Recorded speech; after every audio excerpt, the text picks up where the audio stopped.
Cabinet committee on સિક્યોરિટીના નિર્ણય મુજબ ગુજરાતમાં રહેતા પાકિસ્તાની નાગરિકોને સમય સીમામાં દેશ છોડવા અલ્ટિમેટમ આપવામાં આવ્યું છે। ગૃહ રાજ્યમંત્રી હર્ષ સંઘવીએ આ વાત કરી છે। તેમણે કહ્યું કે પાકિસ્તાની શરણાર્થી હિન્દુઓને કોઈ હેરાનગતિ ન થાય તેનું પણ ખાસ ધ્યાન રાખવામાં આવી રહ્યું છે।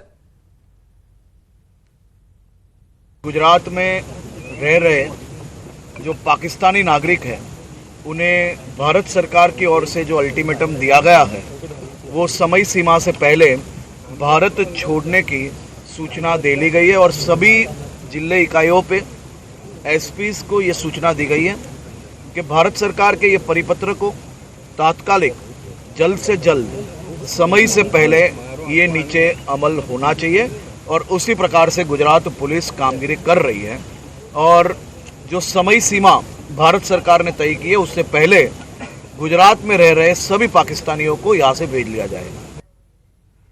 जम्मू काश्मीर पहलगामમાં થયેલા આતંકી હુમલામાં 27 લોકોએ પોતાનો જીવ ગુમાવ્યો અને જેનો મોરબી શહેરમાં ભારે વિરોધ કરવામાં આવ્યો છે।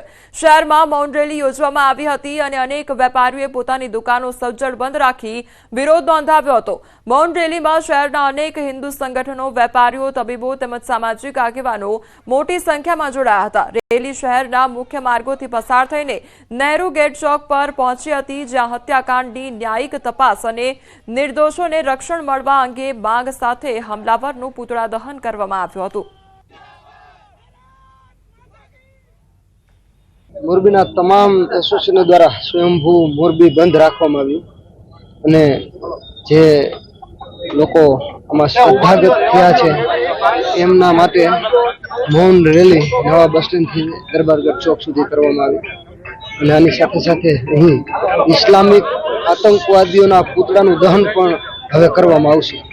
પહેલગામમાં હિન્દુઓની જે હત્યા કરી છે, જે ધર્મ પૂછીને હત્યા કરી છે અને જે ત્યાં લોકો ફરવા ગયેલા હતા એ લોકોના કપડાં ઉતારી અને ચેક કરી અને કલમા પણ પઢાવ્યા છે અને ચેક કરતા હતા કે જે હિન્દુ છે કે મુસ્લિમ, તો એના વિરોધમાં આજે જો બજરંગ દળ અને વિશ્વ હિન્દુ પરિષદ દ્વારા અહીંયા મૌન રેલી કાઢી અને પુતળા દહનનું કાર્યક્રમ કરવામાં આવ્યો છે। તો પહલગામમાં થયેલ આતંકી હુમલાને પગલે લોકોમાં ભારોભાર રોષ વ્યાપ્યો છે। ઠેર ઠેર આતંકીના હુમલાના વિરોધમાં પ્રદર્શનો થઈ રહ્યા છે।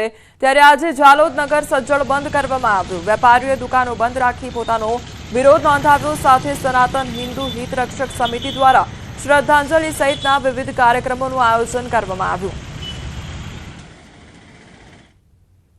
વિવિધ રાજ્યોમાંથી આવેલા પર્યટકો ઉપર પાકિસ્તાન પ્રેરિત ઇસ્લામિક આતંકવાદીઓ દ્વારા જે હુમલો કરી અને 26 નિર્દોષ નાગરિકોને મોતને ઘાટ ઉતારવામાં આવ્યા તેનો આક્રોશ જાલોદ સહિત પૂરા વિશ્વમાં હિન્દુ સમાજમાં અને તમામ સમાજમાં વ્યાપેલો છે।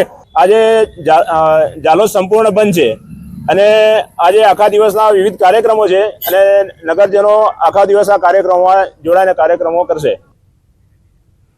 સાબરકાંઠામાં પહલગામમાં થયેલ આતંકી હુમલાનો વિરોધ વિજયનગરના ચીઠોડા બંધ પાડવામાં આવ્યું અને વેપારીઓએ સ્વયંભૂ બંધ પાડી શ્રદ્ધાંજલિ અર્પણ કરી છે। તમામ દુકાનો, લારી ગલ્લા, પાથરણાવાળા તમામ લોકો એક થઈ બંધ પાડ્યું હતું અને નિર્દોષ લોકોની નિર્મમ હત્યાના વિરોધમાં બંધ પાડવામાં આવ્યું છે।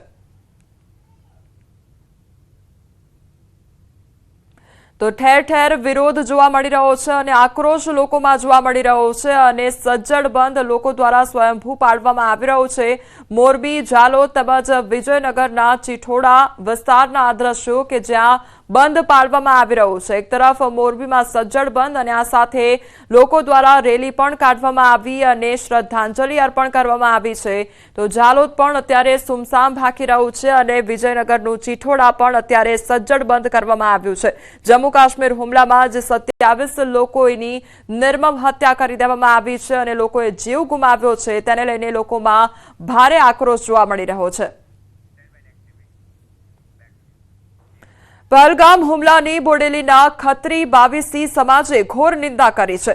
પીડિતો અને મૃતકોના પરિવાર માટે લેખિતમાં જાહેર કરી સંવેદના, આતંકીઓ સામે કડક વલણ અપનાવી પગલાં ભરવાની માંગ કરવામાં આવી છે। તો કાયરતાપૂર્ણ કૃત્ય દ્વારા દેશની શાંતિ અને સૌહાર્દને ભંગ કરવાનો હીન પ્રયાસ કરવામાં આવ્યો છે, ત્યારે આતંકવાદ સામેની લડાઈમાં ખત્રી બાવીસી સમાજ હંમેશા સરકાર અને સુરક્ષા દળોની સાથે રહેશે તેવું કહેવામાં આવ્યું છે। સમગ્ર મુસ્લિમ બાવીસી ખત્રી સમાજ બોડેલી સખત શબ્દોમાં વખોડી કાઢીએ છીએ। આ કાયરતાપૂર્ણ કૃત્ય દેશની શાંતિ અને સૌહાર્દને ભંગ કરવાનો પ્રયાસ કર્યો છે। સાબરકાંઠામાં પહલગામ આતંકવાદી હુમલાનો વિરોધ થઈ રહ્યો છે। હિંમતનગર શહેર, તલોદ અને પ્રાંતિજમાં બંધનું એલાન કરવામાં આવ્યું છે। મૃતકોને શ્રદ્ધાંજલિ આપવા વેપારીઓએ બજારો સ્વયંભૂ બંધ રાખી છે।